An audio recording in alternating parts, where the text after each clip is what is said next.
Kemudian masyarakat pun bertanya bagaimana kita bisa mengamankan keamanan di dalam negeri, sementara dua alat negara yang seharusnya melindungi masyarakat, yang menjaga masyarakat, tapi mereka terlibat dalam konflik.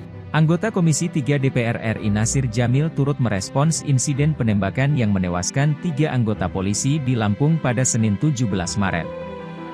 2 anggota TNI yang diduga menjadi pelaku penembakan saat ini telah diamankan. Menurut Nasir, insiden itu bukan kejadian pertama. Sebelumnya, sejumlah konflik antara TNI dan Polri juga telah terjadi. Ia menyayangkan insiden itu, lantaran 2 lembaga yang seharusnya bisa mengayomi masyarakat tapi malah sering terlibat bentrok. Hal ini disampaikannya saat Komisi 3 DPR menggelar rapat dengan Kepala Badan Pemeliharaan Keamanan, Kabaharkam, Polri Komjen Muhammad Fadil Imran di Komplek Parlemen, Senayan, Jakarta. Tapi ada satu peristiwa tadi yang sudah disinggung oleh Ketua Komisi 3, apa yang terjadi di Lampung atau Waikanan tersebut.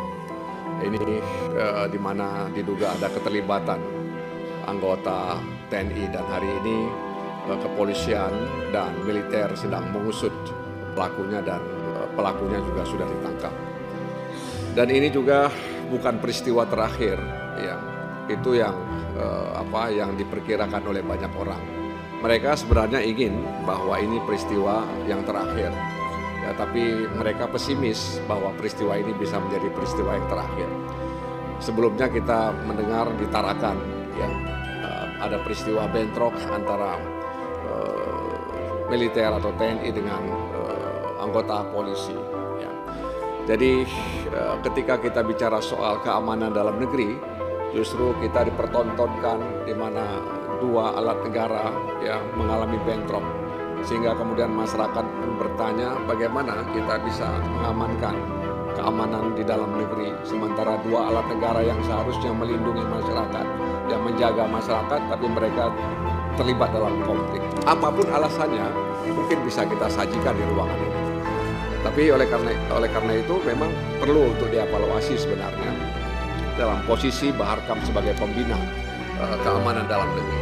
Sekali lagi, dalam posisi Baharkam sebagai pembina keamanan dalam negeri. Ya, bagaimana kita harapkan ini mudah-mudahan tidak terulang lagi peristiwa ini. Ya, karena sekali lagi itu akan membuat publik bertanya, ya, bagaimana kita bisa menjadi pembina keamanan dalam negeri kalau kemudian kita dipertontonkan, diperlihatkan bahwa ada 2 alat negara yang konflik. Jadi bulan Ramadan yang seharusnya menjadi bulan kedamaian, ketenangan, ketertiban, justru menjadi sore berdarah di tempat itu.